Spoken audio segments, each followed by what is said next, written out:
മാന്യ പ്രേക്ഷകർക്ക് എൻ്റെ പ്രണാമം. യഥാർത്ഥത്തിൽ നിങ്ങൾ പത്രത്തിൽ ഓരോ ആഴ്ചയും നോക്കുകയാണെങ്കിൽ പല പല കമ്പനികൾ ഇറക്കുന്ന പല പല മരുന്നുകൾ കേന്ദ്ര ഗവൺമെൻറ് നിരോധിച്ചതായിട്ടും നിരോധിക്കുന്നതായിട്ടും നിങ്ങൾക്ക് വായിക്കാൻ സാധിക്കും. എല്ലാം ആധുനിക മരുന്നുകളാണ്. 1940-50 ശേഷം ഉണ്ടാക്കിക്കൊണ്ടിരിക്കുന്ന മരുന്നുകളാണ് പലതും. അതിൻ്റെ വിവിധ രീതിയിലുള്ള പ്രൊഡക്ഷനും ഡിസ്ട്രിബ്യൂഷനും സ്റ്റോക്കിങ്ങും സെയിൽസും യൂട്ടിലൈസേഷനും പ്രിസ്ക്രിപ്ഷനും എല്ലാം ശിക്ഷാർഹമാം വിധത്തിൽ നിരോധിക്കുന്നത് നിങ്ങൾ വായിച്ചു കാണും. ആധുനിക ശാസ്ത്രത്തിൻ്റെ ഉൽപ്പന്നമാണ് ആധുനിക മരുന്നുകൾ. ആധുനിക മരുന്നുകളെല്ലാം തിന്മ നിറഞ്ഞതാണെന്നോ നിരോധിക്കണമെന്നോ അങ്ങനെയുള്ള ഒരു അർത്ഥത്തിലൊന്നും അല്ല പറയുന്നത്. വെറുതെ ഞാൻ പറഞ്ഞു എന്നേ ഉള്ളൂ. ഇപ്പോൾ 10, 50 അല്ലെങ്കിൽ 60 അല്ലെങ്കിൽ 70 വർഷം അതിനുള്ളിൽ ഉണ്ടാക്കിയ മരുന്നുകളിൽ ചിലത് കഴിഞ്ഞ വർഷം ഉണ്ടാക്കിയതാണ്, ചിലത് 2 വർഷങ്ങൾക്ക് മുമ്പ് മാർക്കറ്റിൽ വന്നു തുടങ്ങിയതാണ്, ചിലത് 5 വർഷങ്ങൾക്കുള്ളിൽ മാർക്കറ്റിൽ വന്നു തുടങ്ങിയതാണ്, ചിലത് 10 വർഷങ്ങൾക്കുള്ളിൽ മാർക്കറ്റിൽ വന്നു തുടങ്ങിയതാണ്. ഇത് ശരിക്കും നിരോധിക്കുക എന്ന് പറഞ്ഞാൽ എന്താ ഇതിൻ്റെ അർത്ഥം? ആ മരുന്നിൻ്റെ ആയുസ് 1 വർഷമേ ഉണ്ടായിരുന്നുള്ളൂ. അത് കഴിച്ചവനുണ്ടാകുന്ന പാർശ്വഫലങ്ങളും വിഷം നിറഞ്ഞ ഫലങ്ങളും എന്താണെന്ന് ഇനി കണ്ടറിയാനിരിക്കുന്നതേ ഉള്ളൂ. നമ്മുടെ നാടിൻ്റെ പൈതൃകത്തിൻ്റെ ഭാഗമാണ് ആയുർവേദം. അഥർവവേദത്തിൻ്റെ ഉപവേദമാണ് ആയുർവേദം. ആ ആയുർവേദത്തിലെ മരുന്നുകൾ 2000-2500 വർഷങ്ങൾക്ക് മുമ്പ് ഉണ്ടാക്കിയ മരുന്നുകൾ ഇന്നും അതേപോലെ തന്നെ ഉപയോഗിക്കുന്നുണ്ട്.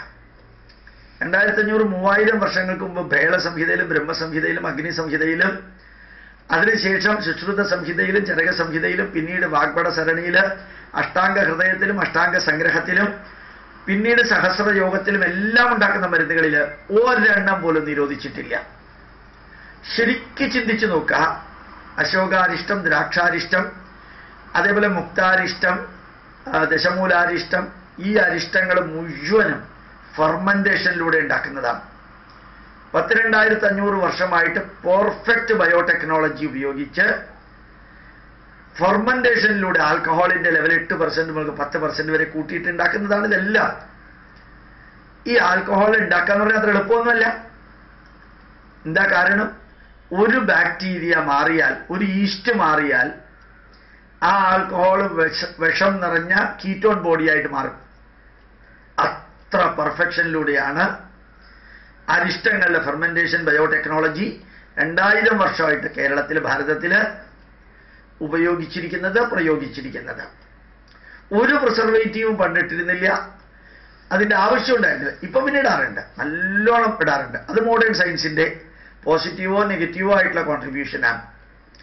ഒരു പ്രിസർവേറ്റീവും കേരളത്തിലെ, ഭാരതത്തിലെ ആയുർവേദ മരുന്നുകൾക്ക് ഇടാറില്ല. അത് തന്നെ താനെ സ്റ്റോർ ചെയ്യാണ്, പ്രൊട്ടക്ട് ചെയ്യാണ്, അതിൻ്റേതായിട്ടുള്ള ക്വാളിറ്റി നിലനിർത്തിക്കൊണ്ട്. എന്തുകൊണ്ട് ഈ ആയുർവേദത്തിലെ മരുന്നുകളും ടെക്നോളജിയും നിരോധിച്ചിട്ടില്ല? നിരോധിക്കേണ്ടി വന്നിട്ടില്ല.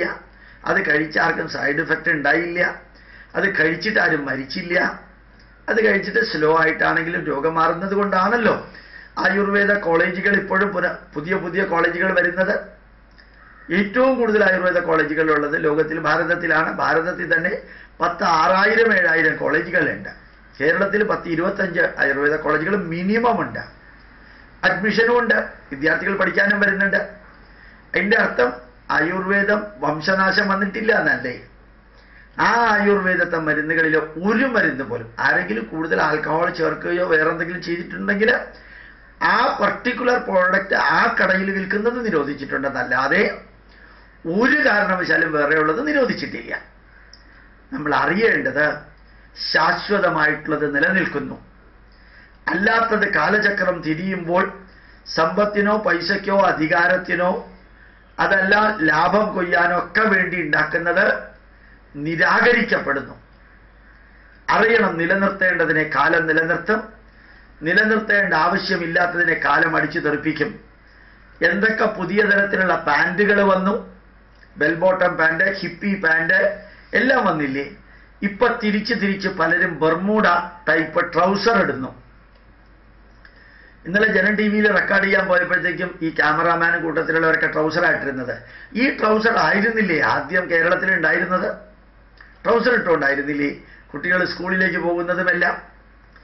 അന്ന് തിരിച്ച് നമ്മൾ അതിലേക്ക് തന്നെയല്ലേ പോകുന്നത്?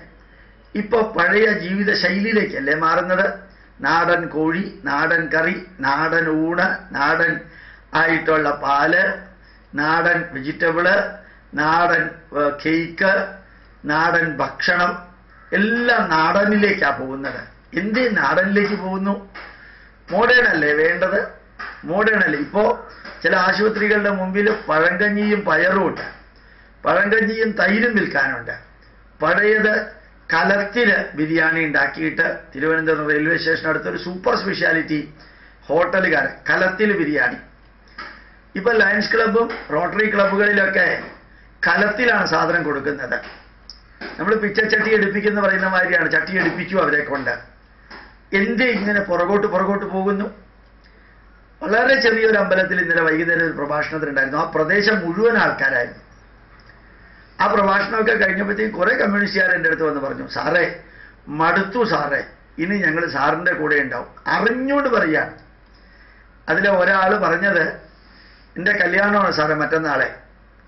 ആ കല്യാണത്തിന് ഞാനൊരു CPM കാരനാണ്, CITU പ്രവർത്തകനാണ്.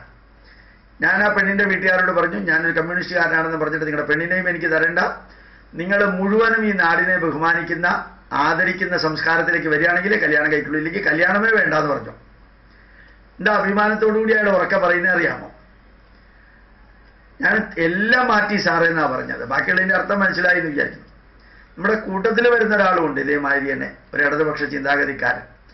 ഇപ്പൊ ജിയോയുടെ സിം എടുത്തപ്പോ 390 339 രൂപ കൊടുത്തു കഴിഞ്ഞാൽ 10 GB 8 GB കിട്ടും.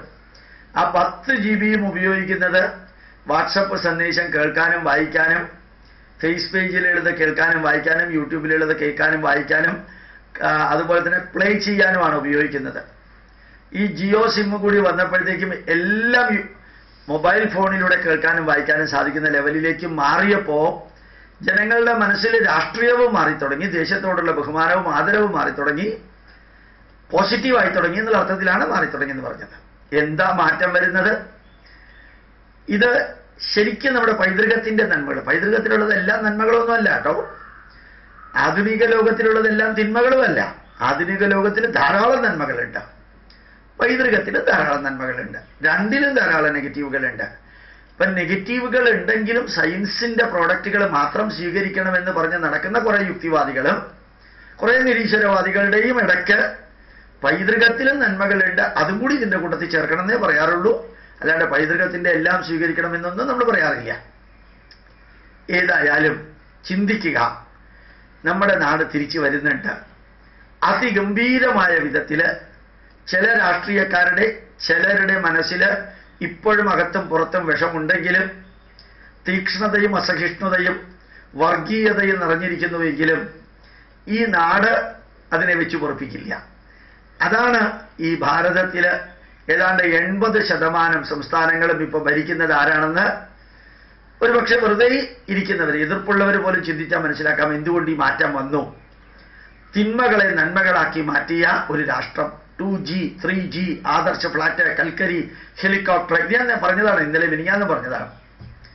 ഈ നെഗറ്റീവുകളാണ് ഇന്നത്തെ അവസ്ഥയിലേക്ക് രാഷ്ട്രത്തെ എത്തിച്ചത്. ആര് അംഗീകരിച്ചാലും അംഗീകരിച്ചില്ലെങ്കിലും, ആര് അപ്രീഷിയേറ്റ് ചെയ്താലും അപ്രീഷിയേറ്റ് ചെയ്തില്ലെങ്കിലും ഭാരതം മാറാൻ കാരണം യഥാ യഥാ ഹി ധർമ്മസ്യ. അങ്ങനെയുള്ളതിൽ നമുക്ക് ഒരുമിച്ച് പ്രവർത്തിക്കാം. ഇത്രയും മരുന്നുകൾ നിരോധിച്ചപ്പോഴും ആയുർവേദത്തിനെ തൊട്ടിട്ടില്ല. ഇത്രയും പുതിയ കറികൾ വന്നപ്പോഴും നമ്മുടെ പഴയ കറികളൊന്നും ഇല്ലാതെയായിട്ടില്ല. ഇത്രയും പുതിയ ആചാരങ്ങളും കോപ്രായങ്ങളും വന്നപ്പോഴും പഴയ ആചാരങ്ങളും അനുഷ്ഠാനങ്ങളും ഇപ്പോഴും ഉണ്ട്. അതെല്ലാം നിലനിൽക്കാൻ കാരണം കാലചക്രം തിരിയുമ്പോൾ ധർമ്മചക്രവും അതോടൊപ്പം തിരിയും. ആ കാലചക്രത്തോടൊപ്പം തിരിയാത്ത വ്യക്തികളെ ധർമ്മചക്രവും കാലചക്രവും അടിച്ചു തെറിപ്പിക്കും. അതാണ് സത്യം എന്നുകൂടി മനസ്സിലാക്കാൻ സാധിക്കട്ടെ. പ്രണാമം, നമസ്കാരം.